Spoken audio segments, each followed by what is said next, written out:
Oh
hello hello hello आवाज वाढवा.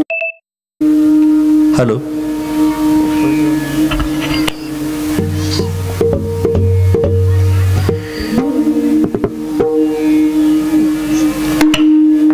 आवडे देवासी प्रकार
हॅलो हॅलो भजन सम्राट भागवतजी महाराज लोखंडे आणि त्यांना साथ करतील योगेशजी महाराज मिसाळ आणि मृदंगाची साथ करतील गणेशजी महाराज भानुशे.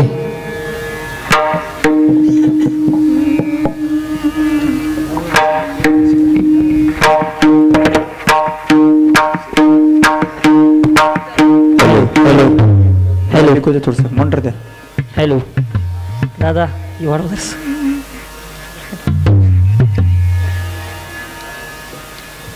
हॅलो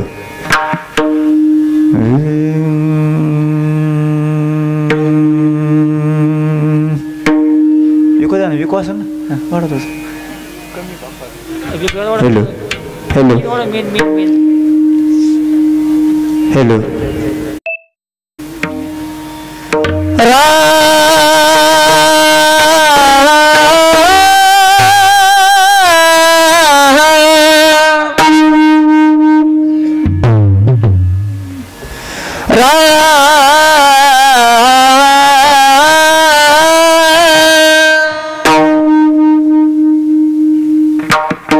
थोडस विकू द्या फक्त. हॅलो बेस कमी करायचा ट्रबल द्या.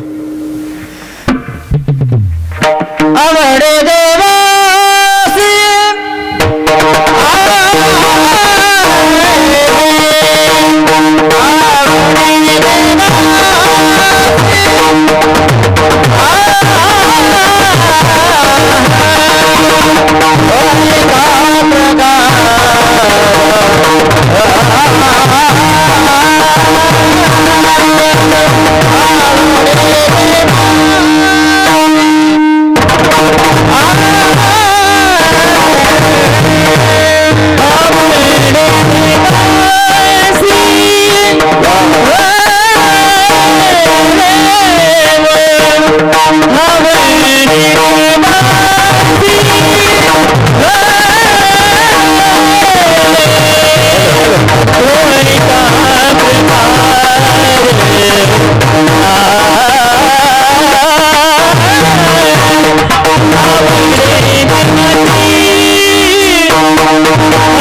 Again.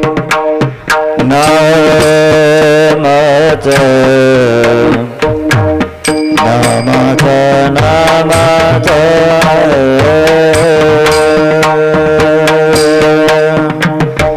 Namata Vichare Namata Vichare Namata Vichare Namata Namata Namata Vichare Namata Vichara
हृदयी कवळा हे वैष्णवाचा हे हृदय कवळा हे वैष्णवाचा रे वैष्णवाचा हे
Bye.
आवडे देवासी तो ऐका प्रकार, आवडे देवासी तो ऐका प्रकार, नामाचा उच्चार रात्रंदिवस, तुळसी माळ गळा गोपीच्या मेंढरा, हृदयी कळवळा वैष्णवांचा विठ्ठल विठ्ठल.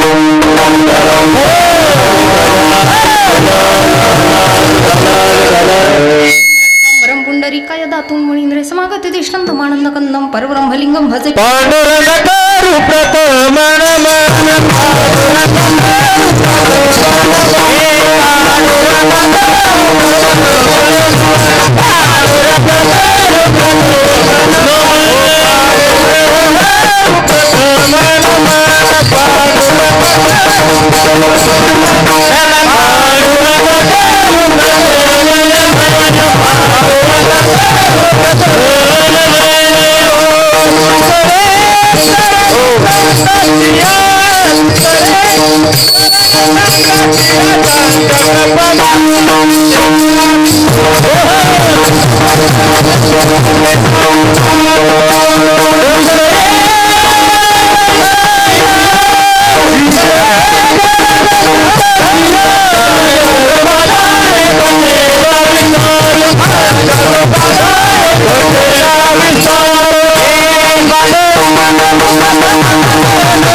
कथेचा विस्तारू बाबाजी सद्गुरु दास तुका मनोजम मारुत तुल्य बेगम जितेंद्रियम बुद्धिमतां वरिष्ठम वातात्मजम वाणिर्योत मुख्यम श्रीरामदूतम शरणं प्रपद्ये विठ्ठल.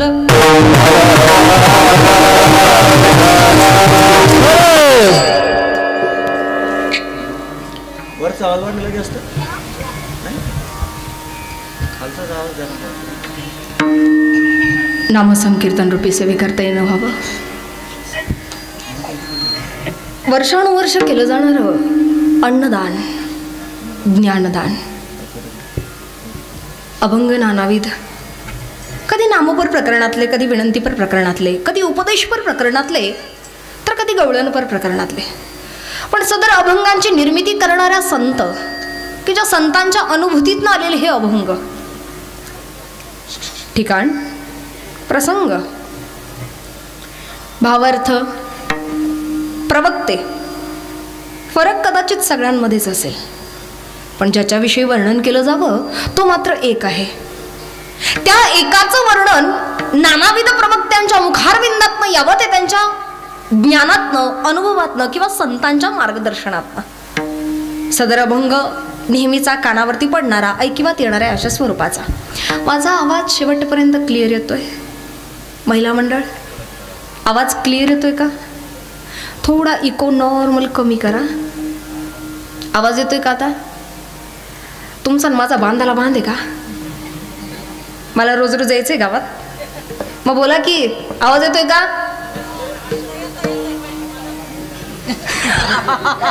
हाच मोठा विनोद आहे विठ्ठल.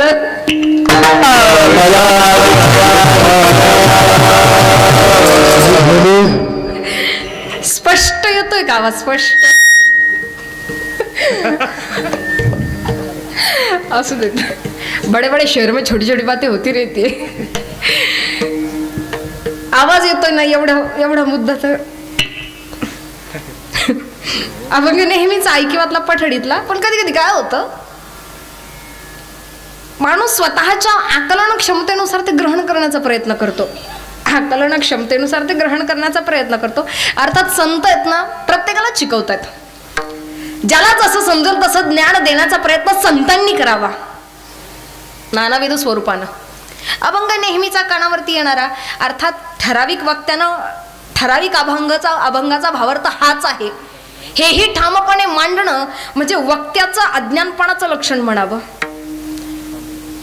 पण या भगवंताला आवडणाऱ्या प्रकार हा शब्द का तरी उच्चारावा? कारण जगण्याचे प्रकार आहेत, वागण्याचे प्रकार आहेत, भक्तीचे प्रकार आहेत, भक्ती प्रदर्शित करण्याचे प्रकार आहेत.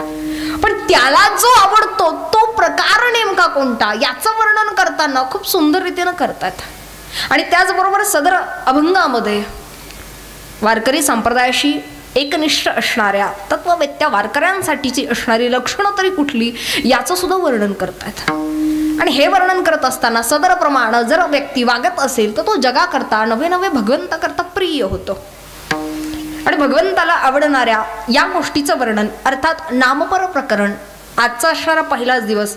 बघायला गेलं तर पहिला दिवस म्हटलं की जरासा उशीर होतोच, पण तरीसुद्धा आज कीर्तनाकरता सगळीच मंडळी एवढ्या लवकर येऊन बसली. दादांना आल्यानंतर म्हटलंही होतं आपण लवकर चालू करू, पण ह्यांची जेवणं उरकायची बाकी होती, नाही तर कीर्तन लवकर सुरुवात केली असती. आणि खरंच ठराविक अशी गावं आहेत का ज्या गावांमध्ये माणसं एवढ्या आवडीनं येऊन बसतात, नाही तर 9 ते 11 जवळपास. आता आमच्याकडे तर बंदच झालेत 7 ते 9. आवडीनं आदरानं करण्याचा हा परमार्थ. आणि अखंड हरनाम सप्ताह तथा ग्रंथराज ज्ञानेश्वरी पारायण सोहळा मौजे पिंपळगाव शेरमुलकी अर्थात जालना जिल्ह्यामध्ये असणारं हे गाव. या ठिकाणी उपस्थित असणाऱ्या आमच्या भगिनी भागवताचार्य हरिभक्तीपरायण लक्ष्मीताई चिंचोले, त्याचप्रमाणे उपस्थित असणारी आदरणीय समस्त मंडळी, आदरणीय ज्ञानेश्वरी व्यासपीठ चालक हरिभक्तीपरायण शहाजी महाराज निहाळ. आजच्या कीर्तनरूपी सेवेच्या निमित्तानं ज्यांनी संपर्क साधला तथा ज्यांचं सौजन्य आहे श्री गंगाधर फकीरबा गाडेकर, श्री संतोष रावसाहेब गाडेकर आणि श्री मधुकर दादा गटकाळ, एकंदर या ठिकाणी उपस्थित असणारी संयोजक, नियोजक, आयोजक संपूर्ण कमिटी आमंत्रित केलं त्यासाठी धन्यवाद.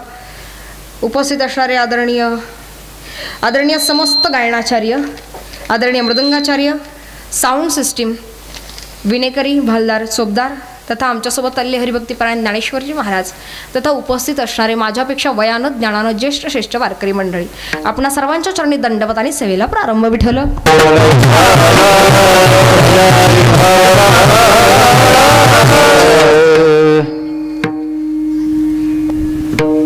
भक्ती मार्ग म्हटलं की अनेकविध पद्धतीनं वेगवेगळ्या ठिकाणी वेगवेगळ्या स्वरूपानं. कदाचित काय होतं, माणसाला जे आवडतं ना त्याच्याकडे बघायला गेलं ना तर माणसाची आवड वेगवेगळी आहे, पण भगवंताची आवड ना एकाच गोष्टीवरती ठाम आहे. त्याला प्राप्त करण्यासाठी वर्णन केल्या जाणाऱ्या अनेक प्रकारचे योग सांगितले गेलेले आहेत, अनेक प्रकारचं शास्त्रांमध्ये वर्णन आलेलं आहे. पण आत्ताचं साधारणपणे आयुष्य बघता तुमच्या आमच्याकडं 90-100 पर्यंत सुद्धा जाणारं आयुष्य आता राहिलेलं नाही. मग एवढ्याशा आयुष्यामध्ये त्याला प्राप्त करण्यासाठीचा उपाय प्रकार नेमका कुठला? तर तो नामचिंतनाचा. दान धर्म आणि नामचिंतन. कलियुगामध्ये एवढ्या 2च गोष्टी महत्त्वाच्या आहेत. दान धर्म करायला तरी पैसा लागेल, नीतिमत्तेचा लागेल, देण्याचं दातृत्व असावं लागेल, उदार असावं तर करण्यासारखं का दान मागायला देवानं सुद्धा दारात यावं, एवढं माणसानं उदार असावं. औदार्य लागेल, स्वातंत्र्य लागेल, पैसा नीतिमत्तेचा लागेल. पण एक वेळेस तुम्ही पैसा दान केला ना तर हात रिकामा होईल. पण नामाचं दान जर कधी केलं ना, नामाचं दान कधी कुणाला दिलं तर हात रिकामा होणार नाही, 10 पटीनं ते पुन्हा माघारी येईल. हे शास्त्र आहे. आणि आजच्या युगात कोणी कुणाला नामाचं दान करत नाही, कोणीच नाही. स्वतःसाठी करत नाही तर दुसऱ्यांसाठी कुठून दान करणार आहे? पैसा एक वेळेस दान धर्म करता लागेल आणि कदाचित तो नसला तर नाही जमायचा दान धर्म. मग आपल्याकरता एकच मार्ग उरतो, तो नामचिंतनाचा. माणसाला आवडणाऱ्या गोष्टींना एक वेळेस अनिष्टतेकडे घेऊन जातील, पण भगवंताला जे आवडते ते कधी अनिष्टतेकडे नेऊ शकत नाही. माणसाची आवड वेगवेगळी आहे. तुम्हाला आम्हाला काय आवडतं? नवीन मोबाईल घेतला ना तर कधीतरी वाटतं महिनाभरानंतरच, अजून थोडं थांबलं असतो तर. आवड बदलते. 15 घेतलं नाही तर लगेच 16 येतोय. बदल आहे. माणसाची आवड ना बदलते, ही बदलत राहते. एखादी गोष्ट जर तुम्हाला सतत मिळत राहील ना तर त्याचं मोल वाटेनच होतं. सायकोलॉजी जमत नाही माणसाला. एखादी गोष्ट जर सहज उपलब्ध होते ना तर विशेष वाटत नाही. एखादी गोष्ट कधीतरी दिसते समोर तर माणसाला गोडी वाटते, आपुलकी वाटते. ही मानवी वृत्ती आहे. आपल्याला जे आवडतं, आता आपल्याला आवडणारे जर प्रकार वेगळेच झालेत सध्या, उद्यापर्यंत तरी ते चालू राहते. ते पाश्चात्य संस्कृतीचे डे, आमचे डे एवढेच, गेन दे, बेस दे, ट्रबल दे, इको दे, थाप दे, प्रमाण दे. आमचं एवढं बरंच आहे आणि आम्ही त्याच्यावर संतुष्ट आहे. तुम्ही दिलेली गुलाबाची फुलं, तुम्ही वाटलेली गुलाबाची फुलं कधीतरी ती सुकतील, पण आमच्या भगवंतानं आमच्या गळ्यात जो हार टाकला ना तो कधीच सुकायचा नाही. भगवंतावरती प्रेम करायला लागलं ना, काही बाकीच्या गोष्टींचं काही वाटत नाही. एक वेळेस हे लावण्य आहे ना, याच्यावर जाऊ नका बरं. ह्या 14 दिवसांमध्ये ना माणसं विसरून जातात आपण कोण आहे काय आहे. कधी कधी शोबाजीसाठी पण दाखवतात, पण ह्याच्यावर अजिबात भुलायचं नाही. याचे रंग वेगवेगळे आहेत. कातड्याचा रंग कोणताही असू दे, आतड्याचा रंग माणुसकीचा असला पाहिजे. कपडे मळके असले तर चलत येत, पण मळक्या कपड्याच्या आतला माणूस जाळका नसला म्हणजे मिळवला. आणि बाह्य रंगावर खरंच काही नसतं. माणूस जसा दिसतो तसा तो कधीच, कधी विश्वास नाही ठेवायचा चटकन. मानवी वृत्तीनं फार अवघड आहे. कपडे मळालेले असू देत, पण वारकऱ्याच्या मुखात ना अखंड पांडुरंगाचं नाव यावं, त्याच्यासारखं ना बलवत्तर नाही. त्याचं भाग्य. लावण्य तर त्याचंच आहे. अरे काय लावण्य आहे. या वाटेवरती येणारा वारकरी एवढा विसरून जातो ना त्या लावण्य बघण्याकरता, त्याचं स्वरूप बघण्याकरता, त्याच्यामध्ये विरघळून जावं. त्याला आवडणारी गोष्ट अनिष्ट तिकडे नाही आहेत, पण आम्हाला आवडणारी कदाचित ते. गावामध्ये एका घरात पती पत्नीचा संवाद चाललेला. पत्नी सांगते पतीला, हो ऐकलत का, मला एखादी अशी गोष्ट यंदाच्या वर्षी गिफ्ट म्हणून पाहिजे, जरा नाही का भेटवस्तू मला अशी पाहिजे जी गल्लीमध्ये काय गावातच कोणाकडून नसेल. आता गावात कोणाकडं नाही असलं आणायचं म्हणजे नवरा गेला तालुक्याच्या गावी, लई शोधलं पण काय सापडलं नाही. फोन केला बायकोला, अमुक अमुक एखादं. नको नको नको, ते तर गुगलला सहज सर्च होतंय. मग काय आणू.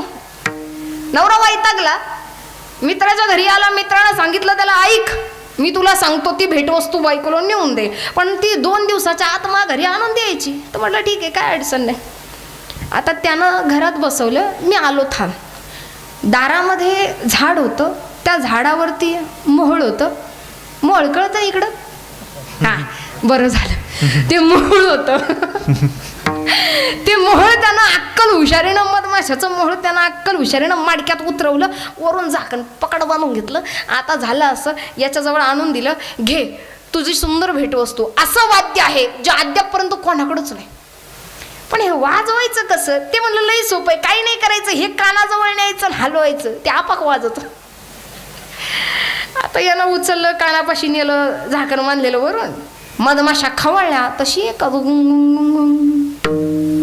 वाद्य सुरू झालं. तर म्हणाला, ऐक ना, 2 दिवसात माघारी आणून तर द्यायचंच, पण एक करायचं, इकडचं जग तिकडं झालं तरी चालेल, पण ह्याच्यावरचं फडकं उघडायचं, ह्याच्यावरचं फडकं उघडायचं राहील ना लक्ष. बायको जवळ आणून दिलं. बायकोला आनंद झाला. आता कुठली गोष्ट घेतली आणि स्टेटस नाही ठेवली तर आनंदच काय. गल्लीतल्या बायांनी स्टेटस बघितलं, त्या घरी आल्या. नवऱ्याला सांगितलं, या बघ ते कोणाला दाखवायचं नाही, आणि इकडचं जग तिकडं झालं तरी चालेल, पण ह्याच्यावरचं फडकं उघडायचं. ती म्हटली, नाही दाखवत, तुम्ही टेन्शन घेऊ नका, तुम्ही जा बरं गावात जरा चक्कर मारून या. हे गेलं, पण मग दाखवू नका. ते म्हणलं, सांगत ते मी दाखवतच नाही. याला जाऊ दिलं. मैत्रिणी गोळा केल्या आणि आतून कडी लावून घेतली, नवऱ्याला कळू नये म्हणून. कडी लावली, कोंडाळ्या करून बसल्या. प्रत्येक जण उचलायची, कानापाशी न्यायची, वाजवायची. काय भारी वाद्य. आनंद झाला सगळ्यांना. पण कसं असतं, शेवटी बाई माणसाची जाते. आम्हाला चौकशी नाही केली तर चैन काय पडायचं नाही. त्यातल्या एकीनं विचारलंच, म्हण बाई नेमकं ह्याच्या आत काय. ती म्हणली, मलाही माहीत नाही बरं, पण कसं आहे, माझा नवरा म्हणाला इकडचं जग तिकडं झालं तर चालेल, पण ह्याच्यावरचं फडकं उघडायचं. ती म्हणली, त्याला काय कळत आहे, दार तर लावलंच आहे, खिडक्या बी लावून घेऊ. मग चांगल्या कामाला उशीर कशाला. खिडक्या सुद्धा लावून घेतल्या. खिडक्या लावून घेतल्या आणि कोंडाळं करून बसलेल्या त्या मैत्रिणींपैकी एकीनं त्याच्यावरचं फडकं उघडलं. फडकं उघडलं तसं चिडलेल्या मधमाशा जे बाहेर पडल्या, तर कुणाला दारही उघडता येईना आणि खिडकी उघडता येईना.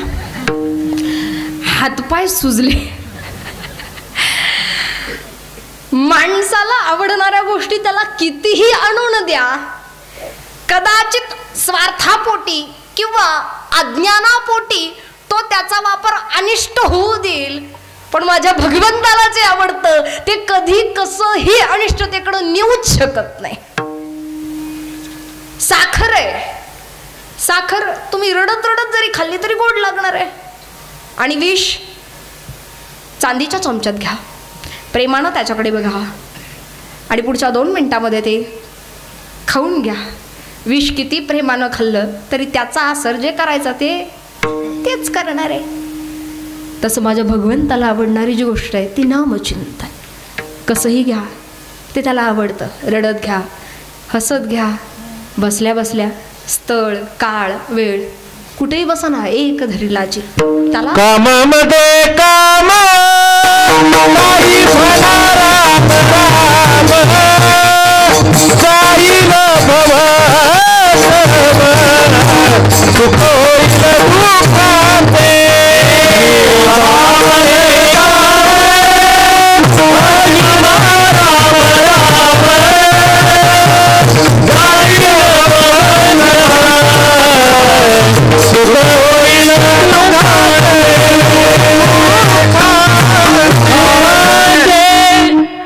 कामामध्ये मुखारविंदामध्ये नाम यावं. स्थळ काळ वेळ कुठेही बसा, कसंही बसा, स्मशानभूमीमध्ये भजनच आहे. त्या एका भगवंताला अंतःकरणामध्ये स्मरल्यानंतर कुठल्याही ठिकाणी कीर्तनाला येऊन बसा किंवा मंदिरांमध्ये बसा किंवा स्मशानभूमीमध्ये बसा, कुठेही बसा तरी नामचिंतनच आहे. फक्त उद्या कीर्तनाला एवढ्याच ताकदीनं या, नाही तर म्हणताल कालच्या ताईंनी सांगितलं का कुठेही बसा, कीर्तन कीर्तन असतंय. ऐका, शेकोटीची धग तिथपर्यंतच आहे जोपर्यंत संपर्क क्षेत्र आहे. मन आहे ना ते लय चंचल आहे.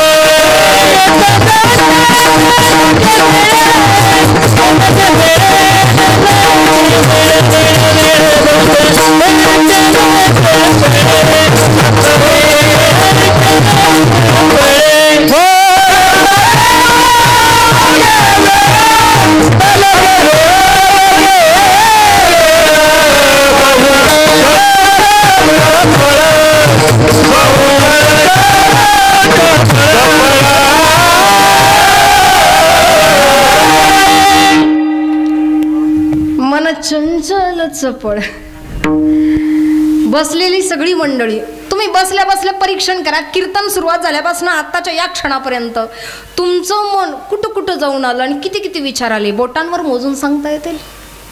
नाही सांगता ना. चंचल चपळ. ब्रह्मदेवाला सुद्धा थांग पत्ता लागायचा नाही. मनाला केंद्रित करायचं असेल तर व्यासपीठाशिवाय पर्याय नाही. हित येणं हित बसणं, मन काही काळ का होईना स्थिर होतं. ही जागा जर सोडली ना, माया आम्हाला कधी ग्रहण करून टाकेल कळणार सुद्धा नाही. कळत नाही माणसाला. समोर जे चाललेलं आहे, जे दिसतंय, कीर्तनाला येणं बसणं, बऱ्याच ठिकाणचे अनुभव येतात लोक कीर्तनाला, पण मनानं तिथं असतीलच असं काही नाही. काही कीर्तनाला आलेले आहेत ना, ते फक्त गायन ऐकायला येतात. काहींना मृदंग ऐकायला आवडतं, काहींना चिंतन आवडतं, काहींना कीर्तन म्हणजे विनोद वाटतो. ते गावात कधी कधी दवंडीत येतात, आजचं कीर्तन विनोदी आहे, तेव्हा लोक निम्मे येतात. काहींना कीर्तन म्हणजे विनोद वाटतो, काहींना मृदंग ऐकायला आवडतो. मृदंगावर पडणारी थाप जो स्वरझंकार निर्माण करते तो काहींच्या कानाला सुखावून जाईल. मग 8 मात्रा, 16 मात्रा, 32 मात्रा, 64 मात्रा, सरपडी, भजनी टेका, कोणता तुकडं कुठं, कोणता मुखडं कुठं, चक्रधार, त्रिपल्ली चक्रधार, त्यात भरपूर प्रकार आहेत. गायन आहे, आसावरी राग, बागेश्री राग, भूपाई, यमणे, तोडी, भैरवी, शिवरंजनी, मध्ये चाल, ठायच्या चालीत, मिश्र चाल, भरपूर प्रकार आहेत. फडानुसार तर बऱ्याच चाली आहेत, मधल्या चाली किंवा हार्मोनियम असतं, वादी स्वर, समाधी स्वर, मध्यम, पंचम, निषाद, खडज, वर्ज, कोणता राग, कोणता प्रहरी गाभा, ओढाव, शाडव, संपूर्ण, ओढव, संपूर्ण, त्यात 9 प्रकार आहे. आमच्या संगमनेर नाशिक पट्ट्यामध्ये ना साऊंड सिस्टीम भरपूर आहे. आमच्याकडे गेन दिला, बेस दिला, ट्रबल दिला, इको दिला, डिले दिला, हॉलपिक दिला, रिटर्न द्यायला भरपूर प्रकार आहेत त्याच्यात. कीर्तनाचं व्यासपीठ आहे. कीर्तनकार बऱ्याच प्रकारांनी आहे. नारदीय, राष्ट्रीय, शास्त्रीय, हास्य सम्राट, भरपूर प्रकार आहेत. पण एक सांगू, बोलणारा वक्ता तुम्ही लाख मोठा आणा, बोलणारा वक्ता तुम्ही लाख मोठा आणा, पण परमार्थाची अनुभूती तुमची तुम्हालाच घ्यायची. बोलणाऱ्यानं बोलावं, बोलणाऱ्यानं बोलावं, ऐकणाऱ्यानं ऐकावं, पण ऐकणाऱ्याने मात्र शब्द आणि शब्द अंतःकरणात साठवावं. सगळ्याचं सार एकच आहे, त्याचं नामचिंतन घडावं. हातानं टाळी मुखानं चिंतन कशा करतात? त्याला आवडतं म्हणून. बरं, त्याला आवडतं म्हणून का करायचं? कारण हिथं ज्याला जे आवडतं ते करायला गेलं तरी माणसं कधीतरी भेटतील आणि म्हणतील, काय रे, काय केलं माझ्यासाठी? बरं, विचित्र आहेत माणसं. विचारतात, बरं तुला कुणी करायला लावलं होतं? मी तुला म्हणालो होतो का माझ्यासाठी काही कर? तू तुझ्या मनानं केलं, मी नाही सांगितलं. तू मनाने शहाणपणा केला. आणि जरी नाही म्हणाली तरी म्हणतात, केलं तो उपकार नाही केला, कर्तव्य होतं. ऐकलं ना, वाईट वाटतं. एक लक्षात ठेवा, जगासाठीची कर्तव्य जरूर पूर्ण करा, पण तुमचं जगणं तुम्ही ठरवा. तुम्हाला काय करायचंय? दुसऱ्यांच्या आयुष्याला, नीतिमत्तेला धक्का लागणार नसेल ना, तर तुमचं जगणं तुम्ही ठरवा. चार लोक काय म्हणतील, चार लोक काय म्हणतील, काही म्हणत नाही. ते एवढंच म्हणते, राम नाम, याच्यापेक्षा वेगळं काही नाही म्हणत. लोक आहे, जिंदा आहे तब तक निंदा आहे. ज्याला जे बोलायचं त्याला ते बोलू देत. जगाच्या नजरेत आम्ही काय याच्याशी फरक नाही पडत, त्याच्या नजरेत आम्ही काय ते जास्त महत्वाचं आहे. आता जर अपेक्षाच नाहीये, तुम्ही मला महाराज म्हणावं माझ्या पाया पडावा, अशी जर माझी अपेक्षाच नाही तर पाया पडा, नाही तर नका पडू, फरक पडेल. अपेक्षा ठेवू नका कोणाकडनं. कर्मण्येवाधिकार असते मा फलेषु कदाचन. ऐकून ऐकून फक्त ढिसाळपणा आणलाय, पण आचरणात म्हटलं जगासाठी जे आवडतं ते करायला जाल तर कधीतरी फसगत होईल, ही वृत्तीच आहे. पण त्याला जे आवडतं ते करायला जाल ना तर मुक्तीच आहे. त्याच्यामध्ये रमणं, मोक्ष अथवा मुक्ती प्राप्त करण्याचा संतांचाही उद्देश नाही. वारंवार यावं आणि तुझ्या नामचिंतनाचा गोडवा अनुभवावा हे त्यांना वाटतं. आणि हा गोडवा ज्यांना कळाला ना तेच फक्त त्याला आवडणाऱ्या गोष्टी करतात. आपली एखादी प्रिय व्यक्ती आहे, त्याला ज्या रंगाचे कपडे आवडतात आपण ते घालू, त्याला जे खायला आवडतं आपण ते बनवू. मग माझ्या पांडुरंगावर जर माझं प्रेम आहे तर त्याला काय आवडतं, तर त्याला आवडणारी ती गोष्ट मी रात्रंदिवस करेल, ते म्हणजे नामचिंतन आहे. अभंगाचं पहिला चरण. आवडे देवासी तो ऐका पुकार, आवडे देवासी तो ऐका पुकार,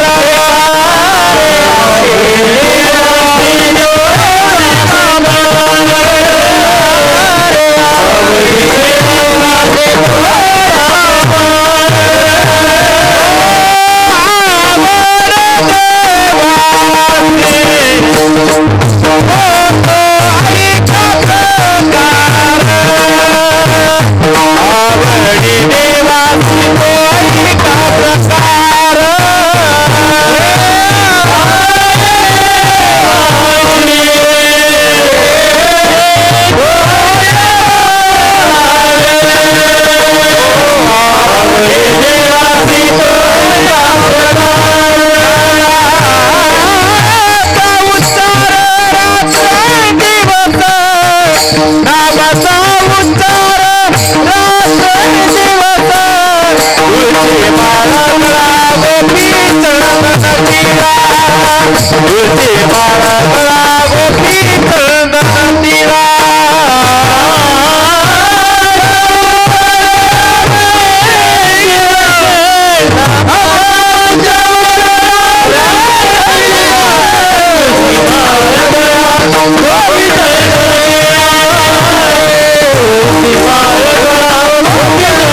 देवासी तो एका प्रकार, नामाचा उच्चार रात्रंदिवस. त्याला आवडणारं नामचिंतन. भगवंता तुझ्या नामाचा महिमा तुलाही कळत नाही असं म्हणतात रे. तुझ्या नामाचा महिमा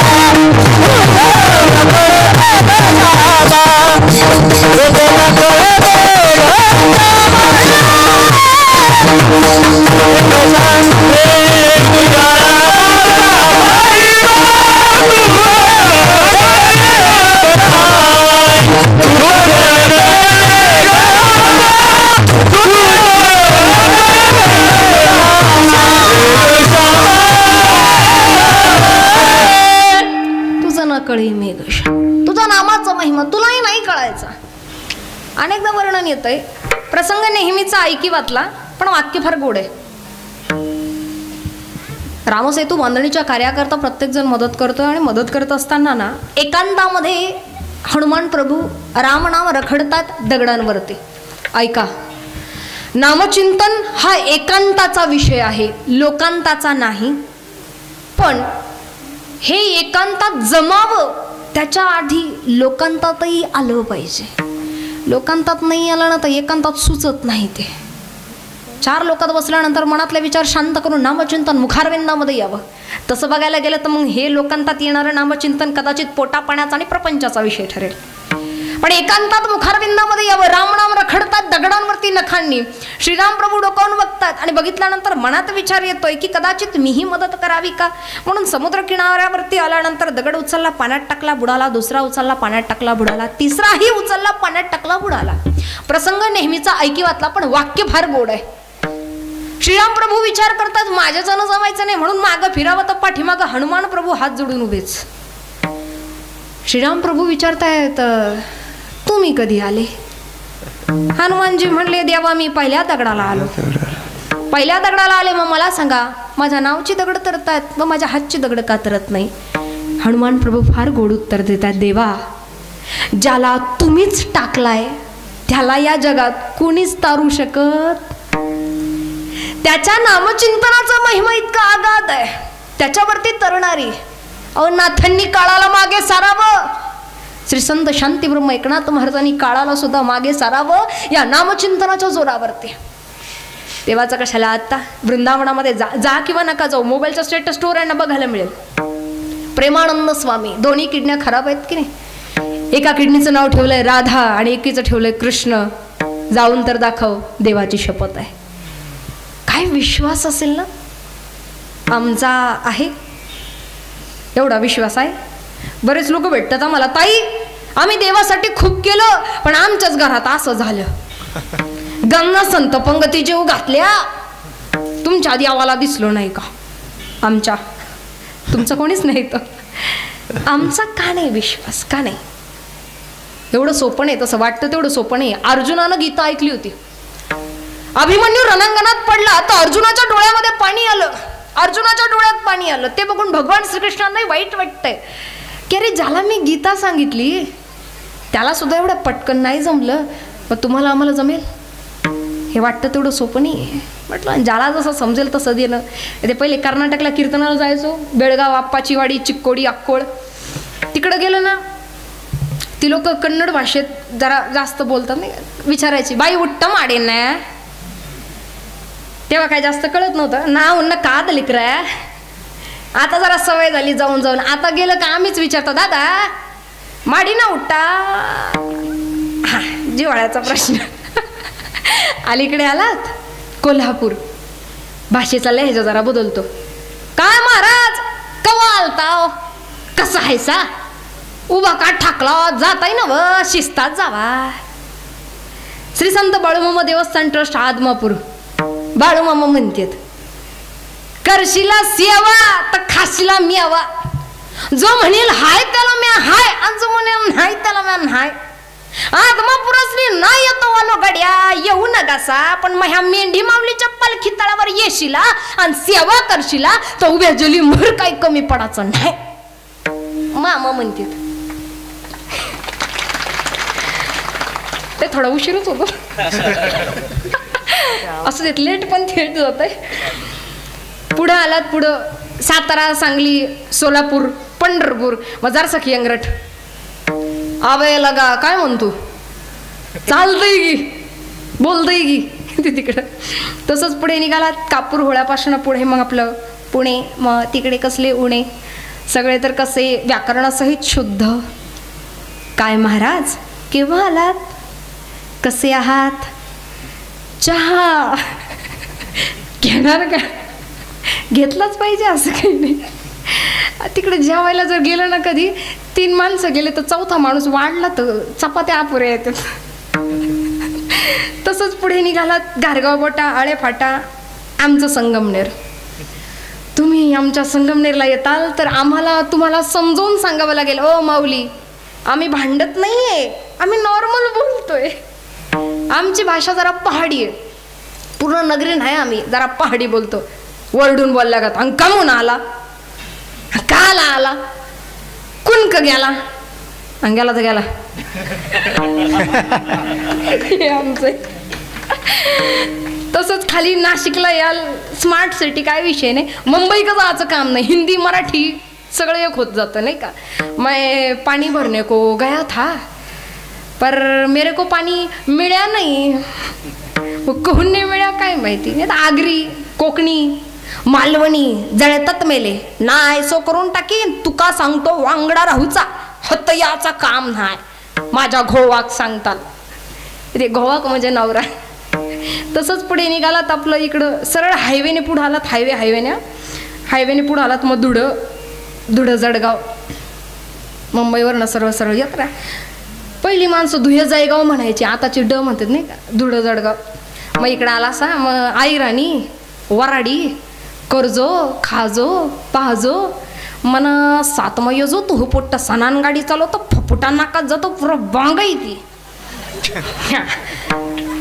तसंच खाली गेलात खानदेशामध्ये कीर्तनाच्या आधी चहा घ्यायची सवय. मावशीला म्हटलं चहा, मी मागे मागे त्यांच्या मला म्हणतो त्या बाय बशिले तू टोंगळे दुखते, शब्द कळला नाही. बशी संदर्भ लावला, म्हटलं बशी म्हणे बाय तसली बशी नाही गे, तू खालती बशिले तू हे गुडघे दुखते. तिकडनं तसलंच वरी निघाला तर वरी वरी वरी वरी नांदेडाकडनं अंबाजोगाई लातूर बीड केज. मग तिथपर्यंत आला असा थोडाफार फरकानं मग यायलोय जायलोय करायलोय. बाप्पा आधी इंगळे मग सगळे वैकुंठवासी इंगळे बाबा सांगायचे बीडच्या भाषेत. बाबांचे विनोद अगदी सहज असायचे, जास्त पाल्लाळपणा नसायचा, अगदी सहज. मला काय झालं माय एक जण एसटीत बसलं, कंडक्टरकडनं तिकीट काढलं पण ती एसटीत नाही गेलं, ते उतारलं. एसटी निघून गेली. अय मावशो एसटी निघून गेली. हे एकटंच हसत होतं. तिकीट बिकीट काढलं आणि एसटीतनं उतारलं, एसटी निघून गेली. हे एकटंच हसतंय. मित्र आला आणि मित्राने विचारलं मला कावय नादार कहून हसायलाय. ते म्हणलं कहून नाही व मी कंडक्टरकडनं तिकीट काढलं पण गेलोच नाही. हे म्हणलं मग एवढं काय विशेष, तू फसला मूर्खा, तिकीट तू काढलं नुकसान तो झालं, त्याच्या काय बाचं गेलं, त्याच्या काय बाचं गेलं. तसं ऐका नाही त्यांना काय ऐकू. माणसं वेगवेगळी आहेत, आकलन क्षमता वेगवेगळी आहे. ऐका आता ना काय ऐकू. हे नाही ऐकलं तर पुन्हा पुन्हा येत जाणार आहेत, माणसं बोलत जाणार आहेत. इथे लोक येत जातील बोलत जातील, पण बोलणाऱ्याच्या मुखारविंदातनं किती ग्रहण करायचं हा तुमचा प्रश्न आहे.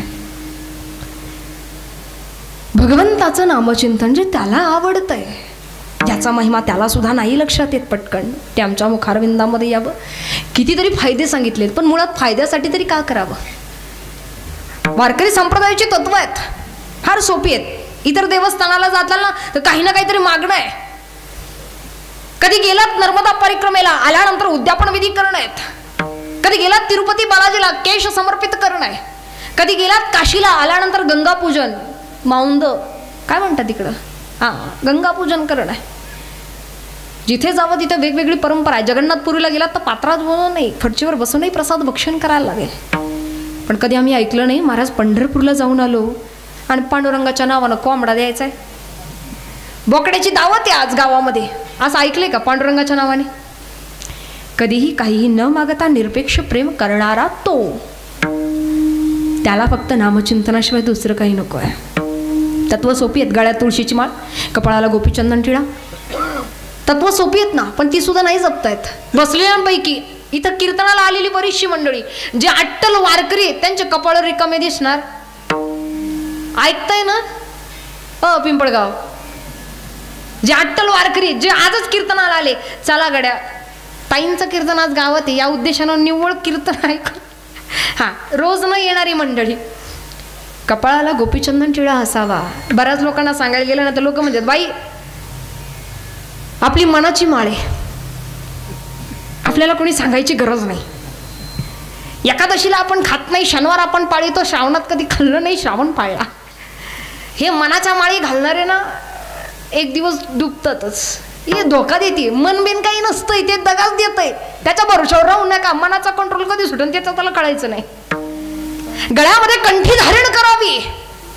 लग्न झाल्यानंतर पत्नीची जबाबदारी जसं पतीनं घ्यावं, का? कारण तिच्या गळ्यात माझ्या नावाचं मंगळसूत्र आहे, तसं माझ्या पांडुरंगाच्या नावानं गळ्यामध्ये माळ धारण करावी. जबाबदारी तुझी आहे, तुझं तू बघ, माझ्याकडनं चांगलं करून घ्यायचं का वाईट करून घ्यायचं, माझं कर्म मी तुला वाईन, हे त्याला सांगावं. मानाच्या माळीवर जाणारे काय झालं, यमराजाच्या द्वारामध्ये एक जण आणला आणि आल्यानंतर आता मात्र यमराजा पुढे हात जोडतोय. शिक्षा फरमावली गेली, याला आत्ताच्या आत्ता नरकात घेऊन जा. नरकात घेऊन जा म्हटल्यानंतर तो विचारतोय माझी चूक तरी काय? तुझी चूक एवढीच आहे, तू मांसाहार केला. तू म्हणतो ऐका ना महाराज, मी मांसाहार केला मला मान्य आहे, पण मी सोमवारी खाल्लं नाही, मी शनिवारी खाल्लं नाही, मी श्रावण पाळला. यमराज त्याला म्हणतात इथंच उभा राह 5 मिनिटं, तुला एक गोष्ट सांगतो. काय झालं, पृथ्वी तलावरती एक दरोडेखोर होता. 100च्या वर त्यानं खूनही केले, पण तो एक दिवस पकडला गेला. पकडल्या गेल्यानंतर जज साहेबांपुढे आणलं, न्यायाधीशानं त्याला शिक्षा सुनावली आणि न्यायाधीशानं शिक्षा सुनावल्यानंतर हा हात जोडतो सांगतोय की न्यायाधीश साहेब, जज साहेब ऐका, मला मान्य आहे मी खून केले, दरोडे घातले, पण मी सोमवारी माणसं नाही मारले हो, मी शनिवारी नाही मारले माणसं, एकादशीला नाही मारले, श्रावणात नाही मारले. हे ऐकल्यानंतर जज साहेबांनी त्याला सोडून दिलं. गोष्ट संपली. पण यमराजा पुढे उभा असणारा माणूस खदा खदा हसायला लागला. असं कुठं असतंय का? जरी श्रावणात नाही मारली तरी त्यानं माणसंच, जरी शनिवारी नाही मारली तरी त्यानं माणसंच. तसं तुम्ही एकादशी धरा नाही तर श्रावण धरा, तरी तुम्ही मांसाहार केलाच आहे, तरी तुम्ही ते प्राण्यांचं जोडोने वैरी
खाता जोडूनी माणसाची वृत्ती आहे.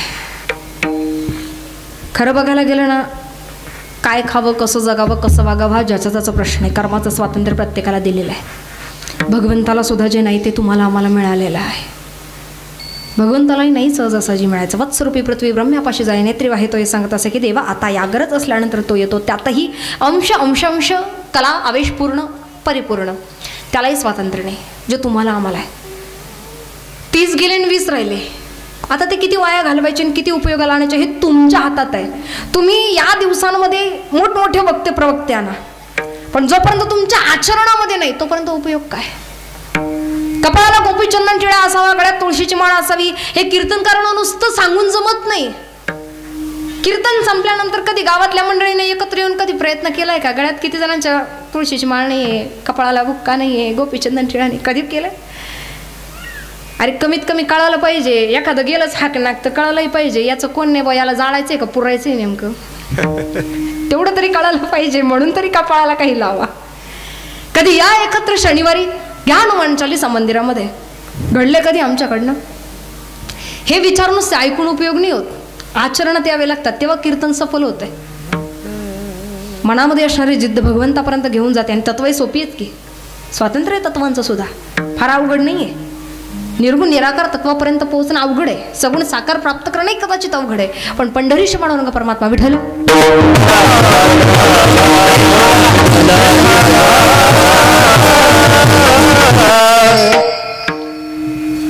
5 पैकी एकच नेम करा, पण असा करा ना जीव गेला तरी चालेल, पण नियम नाही मोडला पाहिजे.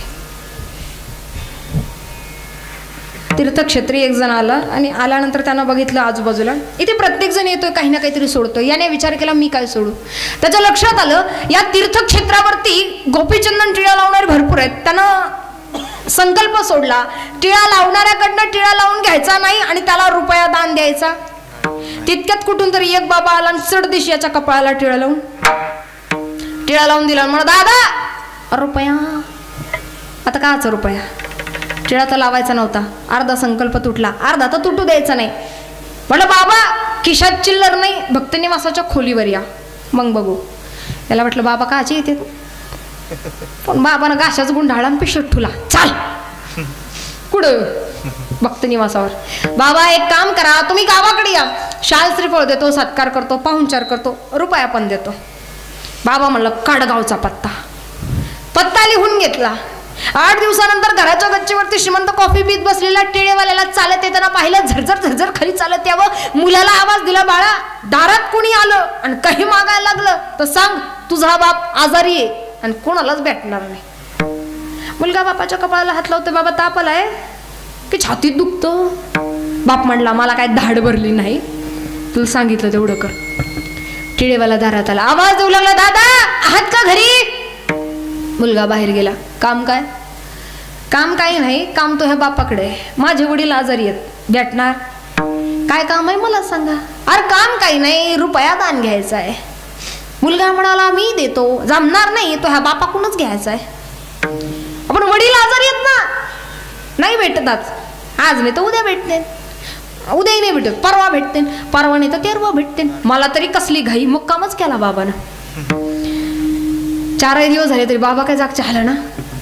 मुलगा बापाला विचारतोय, बाबा कोट्यानं संपत्ती पडली, रुपयात दान द्यायचं तर देऊन टाकावा ना. पण कसं असतं, मुलगा बापाच्या व्यवहारात कधी पडत नाही, पडला तर बापाला आवडत नाही. बापानं सांगितलं, या बाय काय करायचं माझं मी बघल, तू फक्त जाऊन सांग का तू हा बाप गेला. मुलगा म्हणाला, बाबा रुपया करता रात येत काही कुणी दारात काही मागायला आलं ना तर म्हणते सांग 8 दिवस झालं घरी नाही. मुलगा बाहेर गेला. टिळेवाल्यानं विचारलं, दादा वडील? यानं तोंड पाडलं, जरा सुतकी चेहरा केला, म्हणून माझे वडील गेले. टिळेवाल्यानं विचारलं, खरं गेले? खरं गेले? नक्की गेले. लय वाईट झालं रे बाबा. पण कसं आहे दाद्या, आम्ही खेड्यावरली माणसं, आमच्या खेड्या एक पद्धत आहे, कवा कोणच्या सुखात सहभागी होता आलं नाही तर व्हायचं, पण कोणाच्या दुःखात सहभागी झाल्याशिवाय राहायचं. एवढे आलोच होतो तर तुझ्या बापाची मातीच करून जातो, चाल. पोरगा धावत आतमध्ये गेलं, बापाला विचारते, बाबा ते तुम्हाला पोचवायचंच म्हणते, कसं? म्हणजे आता कसं, जाय गावात आण भजनी गोळा करून. इथले नसले तर थोडशे बाहेरचे आण. भजनी मंडळ गोळा केलं, इकडं हान भजन सुरू झालं. त्या श्रीमंताला कडक पाण्यानं आंघोळ झाली, चटके तर बसतेत पण डोळा उघडावा तर बाबा समोर रुपया.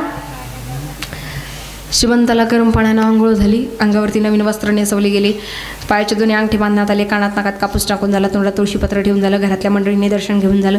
आता बाची जोडणारे, वारा घालणारे, पाणी घालणारे सगळेच निघाले, नातेवाईक निघाले, गावातनं प्रदक्षिणा झाली, नगर प्रदक्षिणा झाली, विसावा झाला, शेवटची विश्रांती झाली. स्मशानभूमीमध्ये आणलं, काष्ट रचले गेले, काष्टावर उचललं, तिरडीवर उचललं, काष्टावरती ठेवलं. बहिणीनं भावाच्या पाठीला हात लावला, मडकं तिनं फिरवलं, मडकं फोडून झालं, मुखारविंदात पाणी सुद्धा टाकून झालं. सगळं उरकलं. पोरगं बापाच्या कानापाशी गेलं, बापाला विचारते, बाबा सगळं आवरलं, आता फक्त पेटवायचंय. बापानं तोंडातलं तुळशीपत्र सारलं, पेटव. पोराच्या डोळ्यात पाणी आलं, आज बाप नाहक रुपया करता जातोय वाटतं. चितेला अग्निडाव दिला, चिता धडधड करत पेटायला लागली, शरीराचा अंगाचा दाह होऊ लागला. शेवटी परमात्माला दया आली, वेश टाकला, बाबा रुपया सुटला. तसं ती येड जळत असताना उठून बसलो. पोय मग पठ्ठा कसा उठला. बघणाऱ्यांची पळताभोई थोडी झाली ती गोष्ट वेगळी. विनोदाचा भाग सोडा, दृष्टांत सिद्धांत करता. सिद्धांत एवढाच आहे, परमार्थातले नियम 5च सोपे आहेत. गळ्यामध्ये असणारी परमपवित्र तुळशीची माळ, कपाळावरती असणारा गोपीचंदन टिळा, आषाढी एकादशी, आषाढी कार्तिकी पंढरीची वारी, संत वाङ्मय आहे, ग्रंथ वाङ्मय आहे, सोपी तत्व आहेत.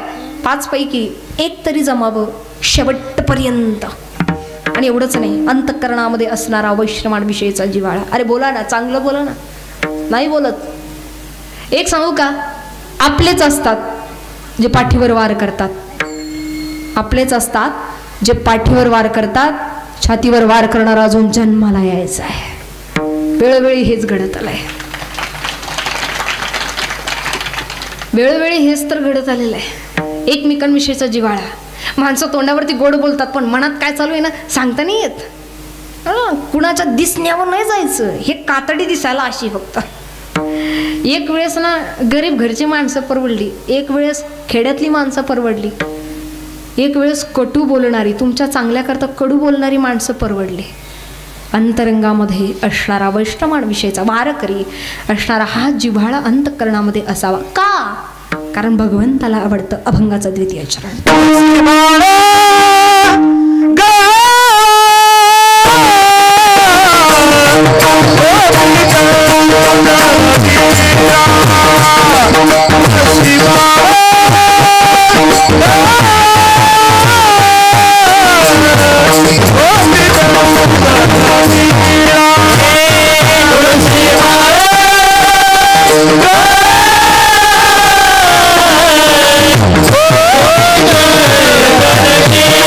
Oh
गोपीचंदन क्रीडा हृदयी कळवळा आवेश अंतःकरणामध्ये असणारा जिव्हाळा. नवे नवे या तत्वांपैकी जेव्हा वारीचा विषय यावा, पाठीवरती येणारा हा प्रत्येक वारकरी विश्वासाना भगवंतावरती किती असावा. मुळात विश्वासावरती जग चाललेलं आहे. जग सगळं विश्वासावरती आहे, पण आम्ही ठेवत नाही. भगवंतावरही नाही आणि स्वतःवरही नाही. बसलेली मंडळी कुठलं काम पूर्ण करायला घेतलं आणि ते शेवटपर्यंत तडीच नेले. आठवतंय एखादं असं काम जे तुम्हाला आवडत होतं का, तर आमचा विश्वास जळमळीत होतो. नामचिंतनाला सुरुवात केली ना, तो सुरुवातीचा कालखंड जरा चांगला जातो, पण कधीतरी मनात विचार येतो की अरे एवढं चांगलं करून सुद्धा माझ्याच बाबतीत असं का होतंय. गावामध्ये ठराविक असं कुणीतरी असतं, माणसं म्हणतात ताई अहो ते वाईट मार्गाने चालले तरी त्यांचं किती बरं आहे, आणि मी एवढं करतो भगवंतासाठी तरी माझ्याच बाबतीत असं का. विश्वास डळमळीत व्हायला लागतो. आपल्याही मनाला वाटतं सगळेच तर करतेत, आपण केलं तर कुठं बिघडले. लक्षात ठेवा, हा एवढूसा दिसणारा विचार तुमचा परमार्थ डळमळीत करून टाकेल. एकदा तुमचा परमार्थाचा हात सुटला तर परत या जगात तुम्हाला कोणीच तारू शकत, कोणीच नाही. छोट्याशा सुखा करताना हा पारमार्थिक आनंद कधीच गमावू नका, अगदी कधीच नाही. आपल्याला सगळं मिळतं, आपण बोलत नाही, स्वतःशी नाही आणि भगवंताशी नाही. विश्वास ठेवा या मनगडाच्या ताकदीवर. तुमच्या मनगडातली ताकद, या मनगडातल्या ताकदीवर आणि भगवंतावरती एवढा विश्वास ठेवा तर हातावर नसणाऱ्या धनरेषा स्वतः मौली ज्ञानोबराया उत्पन्न करून देतात. नुसता विश्वास नाही, अनुभव आहे. अनुभवाशिवाय या जगात काहीच नाही. या मनगडातल्या ताकदीवर ना, अरे बाई आहे मी, पण माझा फार विश्वास आहे. नशिबाला सुद्धा बदलवता येतं त्या मनगडाच्या ताकदीवरती. मला जमणार नाही अशी या ब्रह्मांडात कुठलीच गोष्ट निर्माण झाली नाही. सांगा स्वतःला. परमार्थही सोपा आणि प्रपंच सुद्धा सोपा आहे. आपल्याला जमत नाही असं काहीच नाहीये. पांडुरंग परमात्मा सुद्धा आपल्यासाठी येईल एवढी ताकद आपल्या भक्तीमध्ये असावी, आणि असतेच. छोट्याशा गोष्टींकरताना विश्वास कधी डळमळू नाही द्यायचा. आपण काय आहे ना हे आपल्याला माहित पाहिजे. लोक काय बोलतात ना लक्ष देऊ नका. सुरुवातीला ते हसतात. एखादी गोष्ट करायला लागलात ना तुम्ही तर लोक हसतील तुमच्यावर. ती गोष्ट तुम्हाला चांगली येते असं दिसलं ना तर विरोध करतील, पण ज्या दिवशी तुम्ही यशस्वी होताल ना तेव्हा हीच विरोध करणारी माणसं टाळ्या वाजवायला सगळ्यात पुढे राहतील. वस्तुस्थिती आहे. गावातल्या ठराविक मुलांचं टोळकं निघालं, आता अंगातलं रक्त सळसळत आहे, फक्त ती योग्य ठिकाणी लावता आला पाहिजे. 25 जण निघाले गावामधले का, तर ऐकलंय आम्ही गावाच्या बाहेर ना उंच असं टेकाड आहे, उंच अशी डोंगर आहे की त्या पर्वतावरती त्या टेकडीवरती आजपर्यंत कोणी गेलंच नाही. आपण जायचं. जे कोणी केलं नाही ते आपण करायचं. इतिहास जमा व्हायचा नाही, इतिहास घडवायचा. आपण तिथं जायचं. गावकरी सांगायला लागले अरे जाऊ नका, तिथं गेलेला आजपर्यंत कुणी माघारी आलाच नाही. त्याच्यातल्या 10 लोकांनी विचार केला, 10 तरुणांनी विचार केला एवढं गाव म्हणते तर कशाला जाणे का. पैज लागली होती. 15 जण उरले. 15 जणांपैकी ना ठराविक गावातली मंडळी आता मुलांना समजवतात, अय बाबा ऐक ना, जाऊ नको, तुला जन्मभर मी पोसतो, घरात बस, पण तिकडं जाऊ नको. तिथं गेला ना आजवर कोणी माग नाही आला, तू जाऊ नको. आता त्याच्यापैकी 7 पोरांनी असा विचार केला, आता मायबाप एवढं सांगत्याचे, मी एकुलता एक येतो, कशाला जाऊ. त्यांनी विचार केला नको जायला. उरलेली 7 जण आली स्पर्धेसाठी. त्यातल्या 2घांनी विचार केला एवढे जण थांबले, आपण कुठं जा, 5च उरले. एखादं गावात चांगलं काम करायला घेतलं ना, पहिल्या दिवशी मिटिंगला ना 70 जण असते. काल्याच्या दिवसापर्यंत शेवटच्या मीटिंग पर्यंत ते आपोआप कमी होते. हिशोबाला सगळे राहतात. ही प्रत्येक गावची स्थिती आहे. 5च उरले. स्पर्धेला सुरुवात होणार आहे. गावकरी ओरडून सांगता अरे जाऊ नका, जाऊ नका, जाऊ नका. इशारा झालेले हे धावायला लागले, टेकडीवरती पळायला लागले. 5 जणांपैकी सगळ्यात मागचा होता. त्यानं मागून हल्ला कल्लोळ ऐकला. त्याला असं वाटलं काहीतरी झालं का काय, आपण गेलं नाही पाहिजे. ते मागं आलं. 4 नंबरचं होतं. ते चालता चालता धावता धावता धावता धावता अचानक ठेच काढलं आणि पडलं. आता पडल्यानंतर त्याचं मन घाबरलं. कसं आहे, रणांगणात हरण्याआधी माणूस मनात हरला ना का कुठेच जिंकत नाही. तो आता पडला. त्याच्या पुढच्यानं बघितलं, त्याला सावरायला गेला. मित्र आहे, सावरायला गेला. यानं सांगितलं हे दादा नको जायला आपण. कसं आहे, मी एवढा धावलो, एवढा मॅरेथॉन स्पर्धा केल्या, एवढं काय काय केलं, पण असा कधी पडलो नाही बा. मला असं वाटतं मला कोणीतरी ढकललं. इथं नक्की काहीतरी. आता हे दोघं घाबरले, ते माग आले. ते जे पुढे 2 जण पळत पळत पळत पळत चालली होती, त्यातलं 2 नंबरचं होतं. त्यांना अचानक माग पाहिलं, हे दोघं गायब. ते घाबरलं, तसं परत माग पळत सुटलं. पण ते 1 नंबरचं होतं, ते पळतच राहिलं. सगळे खालून ओरडले, अरे जाऊ नको जाऊ नको जाऊ नको, गेला तर परत येणार नाही. ते गेलं, जिंकलं, माग हे आलं. खाली आलं तर गावकरी जमा झाले. दादा सांग ना, काय बघितलं वरती? काय होतं वरती? कुणी दिसलं का? काही भीतीदायक काही होतं का? त्यानं हात केला, थांबा. कानातले कापसाचे बोळे काढले. बोला, आता बोला. आतापर्यंत तुम्ही काय बोललात मला ऐकूच आलं. तुम्ही एखादं काम करा.